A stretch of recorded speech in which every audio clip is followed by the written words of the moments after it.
नामिने वंशाकल्पतरुभ्यश्च कृपा सिन्धुभ्यो एव च पतितानां पावनेभ्यो वैष्णवेभ्यो नमो नमः।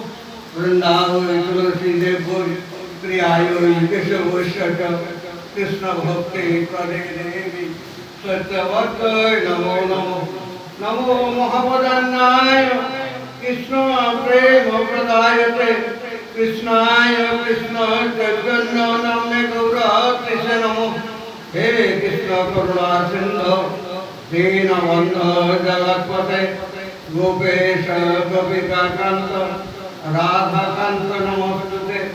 तप्तकाञ्चन गौरांगी राधे वृंदावनेश्वरी विषभानुसुते देवी प्रणमामि हरिप्रिये।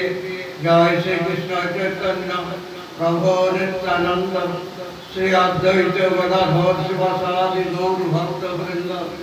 हरे कृष्ण कृष्ण कृष्ण हरे हरे हरे राम राम हरे हरे। आज আমরা शुभ नृसिंह आज शुभ नृसिंह चतुर्दशी तिथि तिथिते भगवान श्री नृसिंह रूप धारण करे भक्त विद्वेषी भगवान विद्वेषी हिरण्यकशिपु के वध करे तार पुत्र प्रहलाद महाराज के रक्षा करेছিলেন। এখন প্রশ্ন তেতাই নামকাতারে মানব রূপ ধারণ করেই তো রাবণকে বধ করেছিলেন। তারপরে কৃষ্ণচন্দ্র মানব রূপ ধরে কংস ও বসুদেব বধ করেছিলেন। হিরণ্যকশিপুকে তো মানব রূপ ধরেই বধ করতে পারতেন, কিন্তু আমরা শ্রবণ করব হিরণ্যকশিপুকে সত্যযুগে বধ করার জন্য ভগবান সে নৃসিংহ রূপে অবতরণ করলেন। তার কারণে বাকি দুই নম্বর প্রশ্ন ভক্ত প্রহ্লাদ তো হিরণ্যকশিপুর অভিজাত পুত্র, ওই পরিবেশেই মানুষ আছেন। পরিবেশের প্রভাব তো প্রত্যেকের উপরেই পড়ে। তাহলে তুমি এত শিশুকালে কিভাবে ভক্তরাজ ভক্ত সম্রাট প্রহ্লাদ হলেন? প্রহ্লাদের পূর্ব জীবনে এটাও ভালো ছিল না, বিশ্বাসক্তি ছিলেন। শুধুমাত্র পুণ্য বলতে নৃসিংহ চতুর্দশীর দিন বেশ্যাটার সঙ্গে ঝগড়া করে সারাদিনের উপবাস করেছিলেন। সুতরাং প্রহ্লাদ ভক্ত প্রহ্লাদ এখানে জন্মগ্রহণ কেন জন্মেছিলেন তা আমরা শ্রবণ করব। ভগবানের আদর্শ ভক্তের ছাড়া, ভগবানের আদর্শ ভক্তের কৃপা ছাড়া ভগবানের কারো মতি হয় না। ভক্ত প্রহ্লাদ ভগবানের প্রিয়জন, নারদ মুনির কৃপাতে ভক্ত প্রহ্লাদে পরিণত হয়েছিলেন। তাই শ্রী চৈতন্য চরিতামৃতে মধ্যলীলা দ্বাবিংশ পরিচ্ছদে 51 শ্লোকে বলা হয়েছে, মহৎ কৃপা বিনা কোন কর্মে ভক্তি নাই, কৃষ্ণ ভক্তি দূরে রহু সংসার নহে পার। পরমাত্ম প্রভুজি দশনান্ত ভাষ্যে জানিয়েছেন, মহৎ সদ্গুরুর কৃপা ব্যতীত ভক্তি হতে দূরের কথা, সংসার হইতে মুক্তিও হয় না। ছিল চক্রবর্তী জানিয়েছেন, সদ্গুরু চরণাশ্রয় ব্যতীত কারো ভক্তিতে অধিকার আছে না। সদ্গুরু চরণাশ্রয় ভক্তির প্রথম কথা। তাই 64 প্রকার ভক্তদের প্রথমে সাধুগুরু চরণাশ্রয় উল্লেখ আছে। সুতরাং সাধু সঙ্গ দ্বারা শ্রদ্ধা হইবা মাত্র সজ্জনগণ সদ্গুরু চরণাশ্রয় করিবেন। তিনি আরো জানিয়েছেন, গুরু পদাশ্রয় ব্যতীত ভগবানকে সুখে পাওয়া যায় না। অতএব ভাগ্যক্রমে এই জন্মে বা জন্মান্তরে সদ্গুরু চরণাশ্রয় ঘটিলে তাদের ভক্তির ফলে ভগবত প্রাপ্তি হয়। অন্য উপায়ে ভগবত প্রাপ্তি অসম্ভব। জগৎগুরু শ্রী নরোত্তম ঠাকুর মহাশয় বলে আছেন, আশ্রয় লইয়া ভজে তাদের কৃষ্ণ নাহি তলে আর সব মরে আকার। ভক্ত প্রহ্লাদ তার মাতা গায়াজুর গর্ভে অবস্থানকালে ভগবত কৃপায় নারদ মুনির উপদেশ শ্রবণের সুযোগ পেয়েছিলেন। আর সেই শিক্ষার ভিত্তিতে তিনি ভগবানের আদর্শ ভক্তরূপে জন্মগ্রহণ করার সুযোগ পেয়েছিলেন। তাই শ্রীমদ্ ভাগবত বলেন, রাজা রঘুগণের প্রতি জড় ভরতের উক্তি, ওই হে রঘুগণ, ভক্তের পদরজে অভিষেক কিনা তপস্যা, বৈদিক কর্ম, অন্নাদি দান, গৃহ নির্মাণ রূপ পরোপকার, বেদ পাঠ, ওই জলাগ্নি সূর্য পূজার দ্বারা কখনোই ভগবত ভক্তি হয় না। শ্রীমদ্ ভাগবত আরও বলেন, হিরণ্যকশিপুর প্রতি প্রহ্লাদ মহারাজের রক্তে যতদিন পর্যন্ত জীব নিষ্কিঞ্চন ভগবত ভক্ত দিবেন পদধূলির তার অভিষিক্ত না হয়, ততদিন তাহার কৃষ্ণে মতি হয় না। পরমাত্মা প্রভুজি দাসনানন্দ ভাষ্যে জানিয়েছেন, মহতের পদাশ্রয় প্রতিপূর্বক তার সেবা ও কৃপা ব্যতীত কারো ভগবানের মতি হয় না। চৈতন্য চৈতন্যের মধ্যে 22 পরিচ্ছদ 80 নং শ্লোকে জানানো হয়েছে, কৃষ্ণ ভক্তি জন্মমূল হয় সৎসঙ্গ, কৃষ্ণ প্রেম জন্মেতে হোক পুনঃ মুক্তঙ্গ। পরমাত্মা প্রভুজি দাসনানন্দ ভাষ্যে জানিয়েছেন, সাধুসঙ্গ অর্থাৎ ভক্ত সঙ্গ দ্বারাই ভক্তি হয় এবং প্রেম লাভ হইয়া থাকে। ভক্তিস্তু ভগবত ভক্ত সঙ্গেন পরিযায়। প্রহ্লাদ ভগবানের অহেতুকী পায় নারদ মুনির কৃপা লাভ করে ভক্ত প্রহ্লাদে পরিণত হয়েছিলেন। তাই পরমারাধ্য প্রভুজি তার সর্বোত্তম উপদেশে জানিয়েছেন, গুরুনিষ্ঠা, নাম নিষ্ঠা ও হরিকথা নিষ্ঠার উদয় হইলে একজন্যই ভগবত প্রাপ্তি হইবে। ভক্তি জগতে গুরুই সর্বপ্রথম ও সর্বপ্রধান। শ্রীকৃষ্ণচন্দ্র জীবকে গুরুরূপে কৃপা করেন, আশ্রয় দেন, রক্ষা করেন। না তো স্বয়ং, না তো নাম রূপে, না তো ধাম রূপে, না তো শাস্ত্র রূপে, না তো বৈষ্ণব রূপে, না তো শ্রী বিগ্রহ রূপে। যাহার কৃপায় কৃষ্ণ কৃষ্ণ নামে কৃষ্ণ কথায় মিলতে হয়, সে গুরুতে অধিক প্রীতি থাকা স্বাভাবিক। সুতরাং ভক্ত প্রহ্লাদ তার মাতৃগর্ভে নারদ মুনির কৃপা ফলে তিনি কিন্তু ভক্ত প্রহ্লাদে পরিণত হয়েছিলেন। 3 নম্বর প্রশ্ন, হিরণ্যকশিপু তো সাধারণ নয়, তিনি ছিলেন বৈকুণ্ঠের দ্বারপাল, অর্থাৎ ভগবানের একনিষ্ঠ ভক্ত তথা আদর্শ ভক্ত। তা না হলে ভগবান তাকে দ্বারপাল রূপে নিযুক্ত করতেন না। দ্বারপাল অর্থাৎ ভগবান থেকে ভগবানের গৃহের দ্বারক, ভগবানের গৃহের দ্বারক। কত বড় ভগবানের বিশ্বাসী ভক্ত, তাকে কেন অসুর কুলে জন্মগ্রহণ করতে হলো?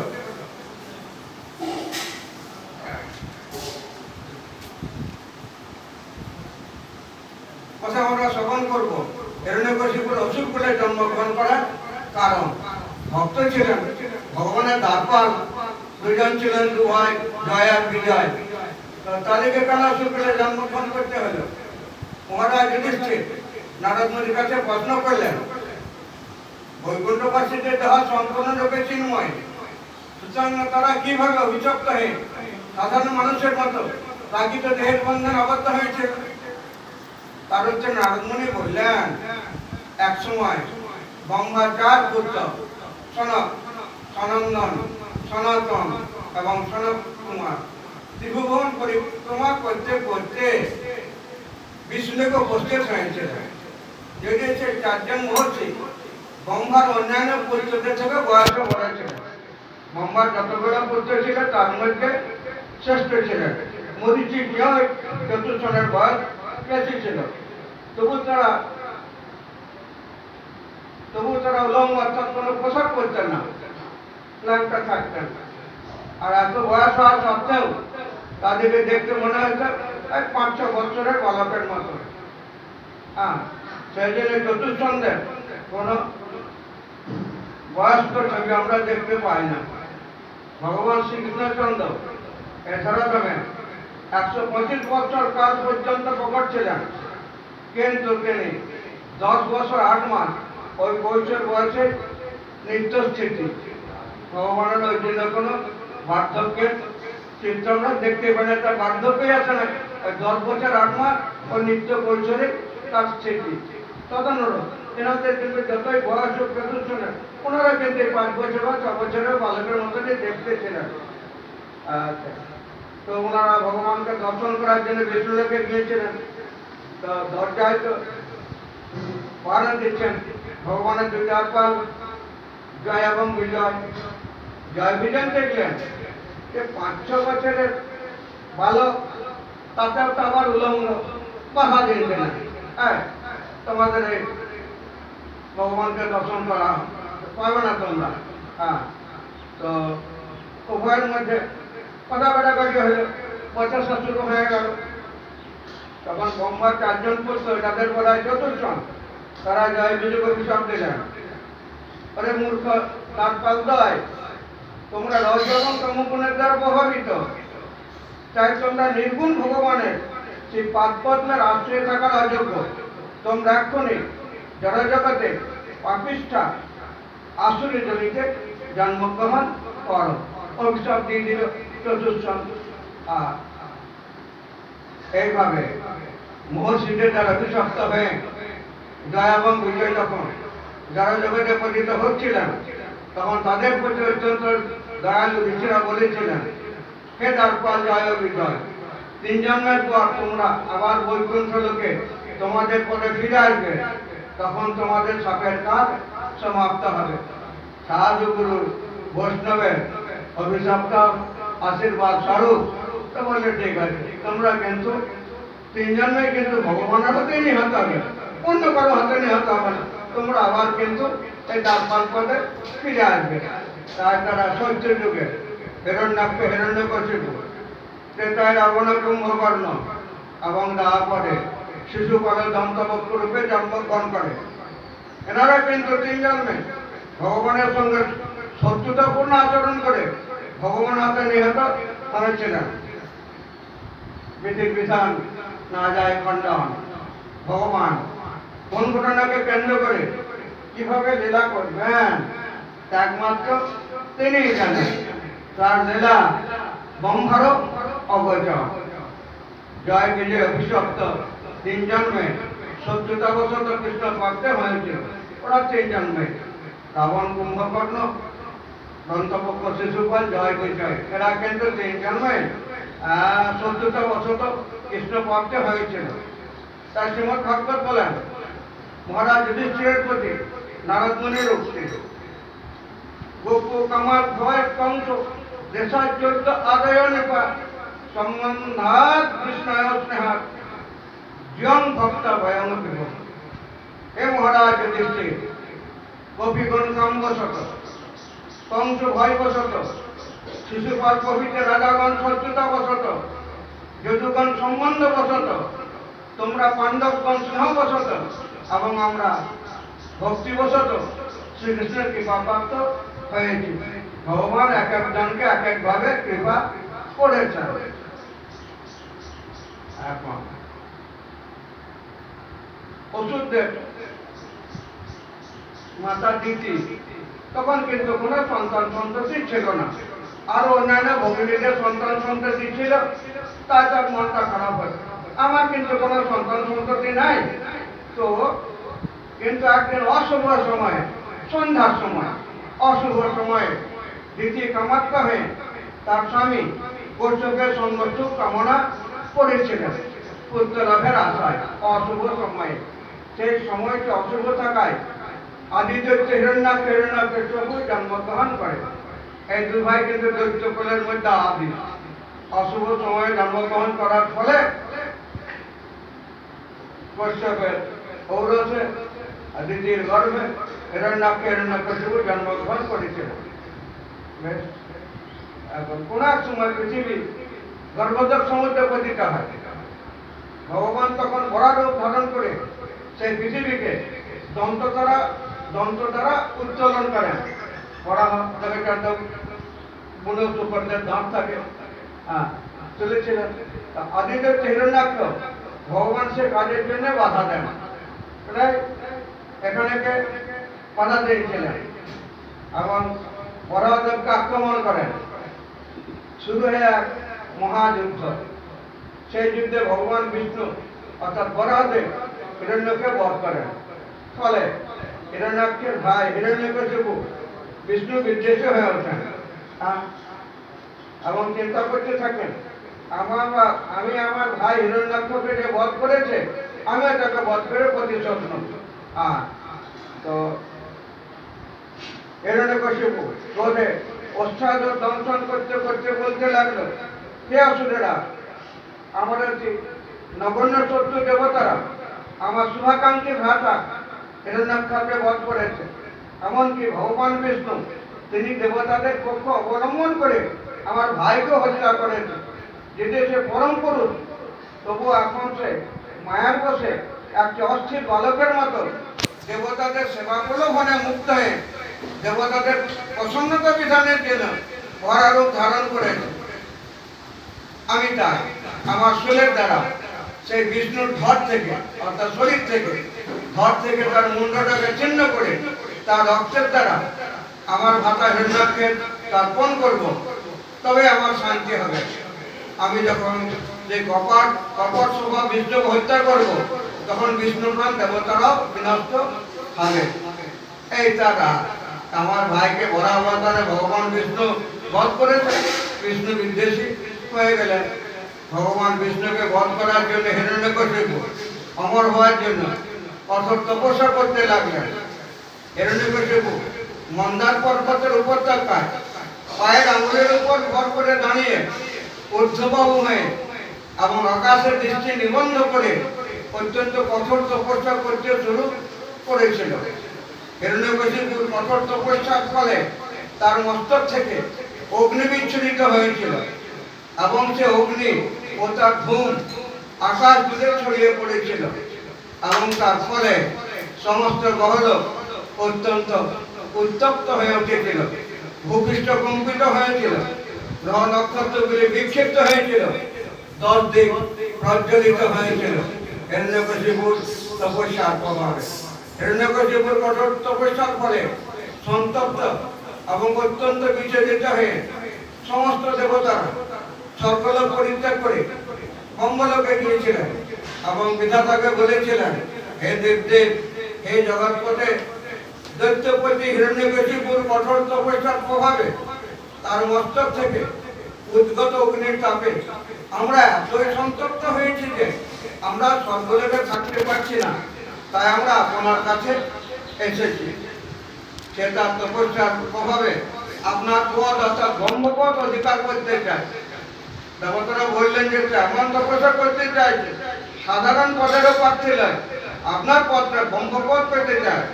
হিরণ্যকশিপু যদি আপনার পদ অধিকার করে, তাহলে সবকিছুই বিনষ্ট হবে, পাল্টে দেবে, অধর্মকে ধর্ম করবে। পরম শক্তিমান ব্রহ্মা এইভাবে দেবতাদের দ্বারা বিজ্ঞাপিত হয়ে ভৃগু, দক্ষ আদি মহর্ষিগণ সহ তৎক্ষণাৎ হিরণ্যকশিপু যেখানে তপস্যা করছিল সেখানে গিয়েছিলেন। হংসবাহন ব্রহ্মা প্রথমে হিরণ্যকশিপুকে দেখতেই পান নাই। কারণ দেখতে পান নাই, তার কারণ কি? কারণ হিরণ্যকশিপুর দেহ একটি উইয়ের ঢিপি, ঘাস ইত্যাদির দ্বারা আচ্ছাদিত ছিল। দীর্ঘ কাল ধরে তো তপস্যা করছে, উই হয়ে গেছে গোটা শরীর আর ঘাসে ঢেকে গেছে। হিরণ্যকশিপুর দীর্ঘকাল সেখানে নিশ্চয়ভাবে দাঁড়িয়ে তপস্যা করেছিল বলে অসংখ্য পিপিলিকা, উই পোকা তার ত্বক, মেদ, মাংস এবং রক্ত খেয়ে ফেলেছিল।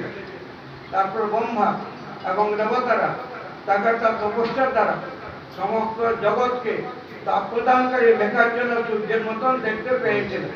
সূর্য আকাশে যদি মেঘটা যদি ঢাকা থাকে, সূর্যের তাপটা তো কমে না, সূর্যের তাপটা কিন্তু থাকে। সেইভাবে কিন্তু হিরণ্যকশিপুকে দর্শন করলেন। ব্রহ্মা বিস্মিত চিত্তে হাসতে হাসতে তাকে সম্বোধন করে বলেছিলেন, হে কষ্ট মুনির পুত্র, তুমি ওঠো ওঠো, তোমার মঙ্গল হোক।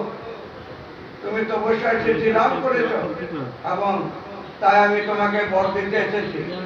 তুমি তোমার বাসনা অনুসারে বর প্রার্থনা করো।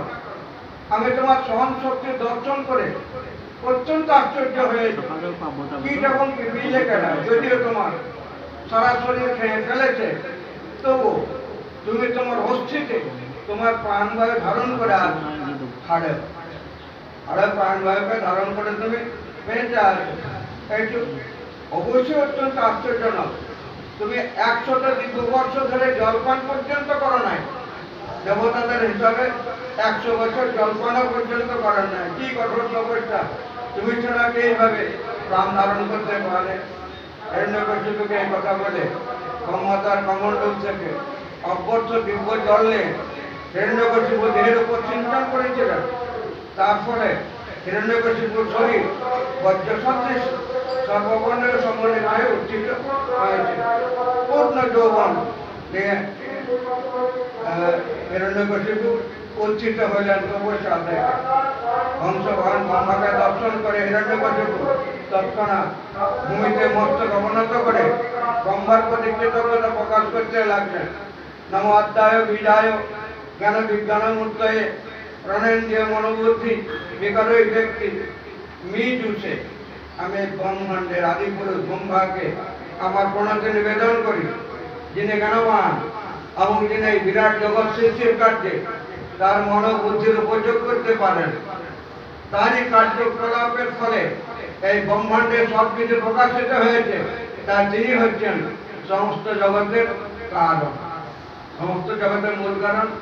অনাদি সর্বকারণের কারণ গোবিন্দ, কিন্তু না, বিষ্ণুবিদ্যের ব্রহ্মাকে বলে আপনি সব কিছুই কারণ। ব্রহ্মা ভগবানের শক্তি বলে তিনি সৃষ্টিকর্তা। আমি যে পরম পুরুষকে সশ্রদ্ধ নিবেদন করি, যিনি অনন্ত এবং অপত্য রূপে এই অখিল জগতে পরিব্যাপ্ত। যদি দাস্যের ভীমতান বরান মেয়ে বরদোত্তম ভূতিপতন বৃষ্টিভ্য মৃত্যুর্মা ভুনমহ প্রভু। হে প্রভু, হে শ্রেষ্ঠ বরদাতা, আপনি যদি আমার অভিষ্ট পরিত্যাগ করেন, তাহলে যেন আপনার সৃষ্ট কোনো প্রাণী থেকে আমার মৃত্যু না হয়। নন্তর কহিল দিবানক্ত মন্ডস মাধবী চায়ুধয় না ভূমুনাম বরে মৃত্যুর্ন নরোদ্যমে গৈরবী। আপনি আমাকে বর দিন, যারা গৃহের অভ্যন্তর অথবা বাইরে, দিনের বেলা অথবা রাত্রে, ভূমিতে অথবা আকাশে আমার মৃত্যু না হয়। আপনি আমাকে বর দিন, আপনার সৃষ্ট কোনো জীবের দ্বারা, কোনো অস্ত্রের দ্বারা, কোনো মানুষের দ্বারা অথবা পশুর দ্বারা যেন আমার মৃত্যু না হয়। আপনি আমাকে বরদান করুন, যাতে প্রাণী অপ্রাণী কারো থেকে আমার মৃত্যু না হয়। আপনি আমাকে বরদান করুন, যাতে দেবতা দৈত্য অধলোকবাসী মহাসর্প থেকে আমার মৃত্যু না হয়। আপনি আমাকে সমস্ত জীবদের ও লোকপালদের একাধিপত্য প্রদান করুন এবং সেই পদের সমস্ত মহিমা প্রদান করুন। অধিকন্তু আমাকে তপস্যা এবং যোগভ্যাসের ফলে লব্ধ সমস্ত যোগসিদ্ধি প্রদান করুন, যা কখনো বিনষ্ট হয় না। সবগুলি কিন্তু গদ্যাকারে বলতে হয়। গদ্যাকারে বলে ব্যাখ্যা করতে গেলে সময় হবে না, সুতরাং গদ্যাকারে আমরা শ্রবণ করব। তো তাহলে এইভাবে তিনি বর প্রার্থনা করলেন। তখন তখন তখন দৈত্যের বচন শুনি ব্রহ্মাসুরেশ্বর সুস্থ হয়ে দিলে যত যে মাকিল বর, যা যা বর চেয়েছিল বলে তো হাসত তাই মাগিলে দুর্লভ বর নীতি নন্দন, তবু বর দিল তোরে সন্তোষ কারণ। এই বর তোমাকে আমি দিলাম তোমার সন্তুষ্টি বিধানের জন্য। এতে বলে ব্রহ্মা হংস পৃষ্ঠে চড়ি অন্তরিক হইয়া তবে গেলা নিজ পুরী। বর পায় দৈত্য রাজ বলে কোন বাণী, সেনাপতি সবে আনন্দ ভুবন যিনি। সুরাসুর নরপতি গন্ধর্ব কীর্ণ সিদ্ধ চরণ যজ্ঞ দক্ষ বিদ্যাধর। সকল জিনিয়াবাস করিলে ত্রিভুবন, চন্দ্র সূর্য ইন্দ্র যিনি যিনিল পবন। সবাইকে জয় করিল, চাঁদ চন্দ্র সূর্য ইন্দ্র পবন সবাইকে। কবির বরুণ জম যিনিলে লোকপাল, জমরাজ্য ত্রিভুবন ছাপিলা অধিকার। স্বর্গমত্ত বাতালে এক ছোট সম্রাট রূপে নিজেকে প্রতিষ্ঠিত করলেন। বিশ্বকর্মা আনিয়া নির্মাইলে দিব্য করি তৈলক্য সম্পদ ভোগ করে মহাবলী। মহাবলী দত্তরাজ এইভাবে তার ভোগ বাসনা পূর্ণ করছেন। হিরণ্যকশিপু অর্থ হিরণ্য মানে সোনা, কশিপু মানে বিছানা, অর্থাৎ জড় ভোগের প্রতি তার প্রচন্ড আসক্তি। বিধ্বংস বন গরম রকত স্থলে সঠিক নির্মিত স্তম্ভ সূর্য জানা জলে বিশ্বের বিধান পদ্ম রাজসিংহাসন কয়েক ফেলে সমস্যা মুকুটাচরণ ব্যাখ্যা করতে গেলে পাঠ হবে না, শ্রবণ করি।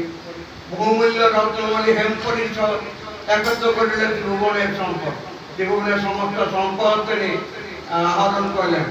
ললিত লাবণ্য রূপবতী নারীগণে রতনে ভূষিত করে দৈত্যের সেবনে হিরণ্যকশিপু রাজা ত্রিভুবন যিনি আসনে বসিলে যেন দীপ্ত তৃণমণি।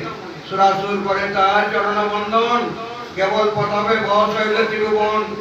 বিবিধ সম্ভার্দব্য দিয়া সুরগণ চকিত নয়নে করে তাহার সেবা। ভয়ে ভীত হয়ে সমস্ত ত্রিভুবনবাসী তার সেবায় যুক্ত হয়েছিলেন। তনুমন আনন্দ গীত গায় সুললিত সিদ্ধ ঋষিগণ স্তুতি করে শতকৃত। ভয়ে ভীত হয়ে সিদ্ধ ঋষিগণ স্তুতি করতেন। দেবের নাচনে নাচে দেখিতে সুন্দর বিবিধ বাজানো বাজে অতি মনোহর। নানা যজ্ঞ করিয়া ব্রাহ্মণে তারে যজে। ব্রাহ্মণরা যজ্ঞ করে তার যজন করত। নানা ধর্ম করে সর্বলোক পূজে। সপ্ত দেবতা ধরুন আপনের শস্য ধরে। ভয়ে কিন্তু পৃথিবী পর্যাপ্ত পরিমাণে শস্য দিত। নানা অদ্ভুত হইলে আকাশ উপরে সাত সমুদ্রের রানী রত্ন সঞ্চয়। তরঙ্গে তুলিয়া দেয় মনে মায়া ভয়। সমুদ্র তো রত্নের আকর, তো ওই তরঙ্গের মাধ্যমে সমস্ত মণিগুলো তুলে দিতেন ফলে সমুদ্র পর্যন্ত। নানা ফুল পর্বত দিলের মগনে করিলা পর্বত গণ মানিক রতনে বাসুকি তক্ষ কাদি ফণধর গণে দিব্যরত্ন আদিমণি যোগায় যতনে। মস্তকে তো মণি থাকে, তো তোমার তারা কিন্তু ওইগুলি যোগান দিত হিরণ্যকশিপুর ভয়ে। হিরণ্যকশিপু ত্রিভুবনের রাজা সুরাসুর মুনি গণে করে যার পূজা। সুর আর অসুর মুনিরা সকলে তাকে পূজা করত। ত্রিভুবনের রাজসত্তা সংসার এই রূপে করে দৈত্য রাজ্যাধিকার। দুঃখ সুখে সর্বলোক রহে সর্বকাল, কিন্তু প্রজা পীড়া প্রাণ ইন্দ্রতে দেবে মিলি কৃষ্ণরা দিল। এই তার অত্যাচারে নির্যাতিত হয়ে তারা ভগবান শ্রীকৃষ্ণ শরণাপন্ন হল। বহুবিধ প্রণাম বিবিধ স্তুতি করল। নিরাহারে দেবালম্ব করিল উপাসনা, অন্তরিক্ষে বাণী হইল আকাশে ঘটনা। আরে রে সুরগণ ভয় করি হর, হিরণ্যকশিপু পরিসংখ্যা নাই করে। আরে দেবতাগণ তোমাদের ভয় নাই, হিরণ্যকশিপুকে তোমরা ভয় পেও না। আমি ভালো জানি দুষ্ট দুষ্ট দুরাচার, আমি ভালোভাবেই জানি হিরণ্যকশিপু দুষ্ট দুরাচার সম্পন্ন ব্যক্তি। আপনে তার আমি করিব সংহার, আমি তাকে সংহার করব। মরণ বিচার আছে কতদিন, আর তো সময় হয় না। ফলটা পাকবে তবে তো গাছ থেকে পড়বে, এখন তো সময় হয় না। পাকার বোঝাটা কোনো স্মরণা পরিপূর্ণ হয় না। মরণ অবধিতার আছে কতদিনে। উত্তর পড়াতে মৃত্যু পাবে মতিহীন। আর মতিহীন জ্ঞানবিহীন ওর যখন পুত্রের প্রতি যখন অপরাধ করবে, নিজের পুত্রের প্রতি, তখন কিন্তু মৃত্যু হবে। বেদনে বেদ দেব নিন্দব দেব মঙ্গল হিংসা নিকটে হয় তার মরণ সবংশ। ভগবান যদি মনের হিতাকারী, তাকে যদি হিংসা করা যায় তার পতন হবে। একান্ত ভগত পুত্র হইবে তাহার, তার একটি ভক্ত পুত্র জন্মগ্রহণ করবে। বললা তাহার নাম বিদিত সংসার। আমার ভগত পুত্র দেখি দৈত্যপতি, মরিবা তরে তারে করিবে সকলে। যদিও তার নিজের পুত্র, তবু কিন্তু যেহেতু সে হবে আমার ভক্ত, তা তাকে মারবার জন্য সে সচেষ্ট হবে। আমার কি ভয় তার নহিব মরণ, বাঁচব সুরাজ সেই যে কারণ। যখন ভক্ত প্রহ্লাদকে, তার পুত্র ভক্ত প্রহ্লাদকে, আমার ভক্ত প্রহ্লাদকে যখন নির্যাতন করবে, তখন তার মৃত্যু হবে। নারায়ণ বচন শুনিয়া দেবগণে আনন্দে চলিয়া গেল আপন ভবন। আশ্বস্ত করলেন তার, কিন্তু তারা চলে গেলেন। বেশ, এই তো গেল হিরণ্যকশিপু রাজা হয়েছেন। তো অত্যাচার করছেন, স্বর্গমর্ত পাতালের অধিবাসীরা সবাই জর্জরিত। এই তো গেল হিরণ্যকশিপুর কথা। এরপর আমরা ভক্ত প্রহ্লাদের কথা শ্রবণ করব। যম নামে দৈত্যের এক পরমা সুন্দরী কন্যা ছিল, তার নাম কয়াস। এই কয়াসে ছিল হিরণ্যকশিপুর স্ত্রী, তারই গর্ভে প্রহ্লাদের জন্ম। দৈত্যকুলে জন্ম করা সত্ত্বেও প্রহ্লাদ কিভাবে ভক্ত প্রহ্লাদে পরিণত হয়েছিলেন তা আমরা শ্রবণ করব। দৈত্যকুলে জন্ম, বাবা মহাসুর, মহাদৈত্য হিরণ্যকশিপু। আর পরিবেশের প্রভাব তো থাকবেই, নাকি যে যে পরিবেশে মানুষ হয় পরিবেশের প্রভাব তার থাকবে। তাহলে তবুও কিন্তু কিভাবে ভক্ত প্রহ্লাদ কিভাবে ভক্ত প্রহ্লাদে পরিণত হয়েছিলেন তা আমরা শ্রবণ করব। প্রহ্লাদের পিতা হিরণ্যকশিপু যখন তপস্যা করার জন্য মন্দার পর্বতে গিয়েছিলেন, একটু আগে আমরা শুনলাম তপস্যা করতে গিয়েছিল মন্দার পর্বতে, কঠোর তপস্যা। তো তখন তার অনুপস্থিতিতে দেখে যখন হিরণ্যকশিপু নাই, ইন্দ্রজি দেবতারা দানবদের দমন করার জন্য এক ভীষণ যুদ্ধের আয়োজন করেছেন। একটা সুযোগ আছে, মহাদৈত্য হিরণ্যকশিপু নাই, এই সময় যুদ্ধকে বধ করো। সেই যুদ্ধে অসুরেরা দেবতাদের নিহত হতে লাগবে। তখন সমস্ত অসুরেরা দেবতাদের ভয়ে নানা দিকে পলায়ন করতে শুরু করল। তারপর দেবরাজ ইন্দ্র হিরণ্যকশিপুর স্ত্রী কয়াসকে বন্দী করে স্বর্গে নিয়ে যাচ্ছিলেন। হিরণ্যকশিপু স্ত্রীকে ইন্দ্র বন্দী করেছে, স্বর্গে নিয়ে যাবে। বন্ধুরতা কয়া থেকে যখন দেবরাজ ইন্দ্র নিয়ে যাচ্ছিলেন, কয়াসকে দেখে নিয়ে যাচ্ছে, তখন প্রহ্লাদের মাতৃগর্ভে ছিল। তখন কিন্তু ওনার গর্ভে একটি বাচ্চা প্রহ্লাদ আছে। তখন ঘটনাক্রমে নারদ মুনি সেই পথ দিয়ে যাচ্ছিলেন। নারদ মুনি ওই পথ দিয়ে যাচ্ছিলেন, যে পথ দিয়ে ইন্দ্র কয়াসকে বন্দী করে নিয়ে যাচ্ছিলেন, ওই পথ দিয়ে নারদ মুনি যাচ্ছিলেন। বন্ধুরতা কয়াসকে দর্শন করে ত্রিকালজ্ঞ নারদ মুনি দেবরাজ ইন্দ্রকে বললেন, প্রাণ ঐনাং সুরমতে নেতুমর হইছ নাগসম মঞ্চ মঞ্চ মহাভাগ সতীন পর পরিগ্রহ। নারদ মুনি বললেন, হে দেবরাজ ইন্দ্র, এই নিষ্পাপ রমণীকে এরকম নিশ্চিত ভাবে নিয়ে যাওয়া তোমার উচিত নয়। এই সতী রমণী অন্য স্ত্রী, একে তুমি এখনই মুক্ত করো, মুক্ত করো। এবার তুমি কারণে যাচ্ছ, সতী রমণী নিষ্পাপ, তাতে সে গর্ভবতী। দেবরাজ ইন্দ্র নারদ মুনিকে বললেন, এর গর্ভে মহাদৈত্য হিরণ্যকশিপুর বীজ আছে। হিরণ্যকশিপুর একটা সন্তান আছে এর গর্ভে। তাই যতদিন পর্যন্ত না প্রসব হয় ততদিন আমি রমণীকে আমার তত্ত্ব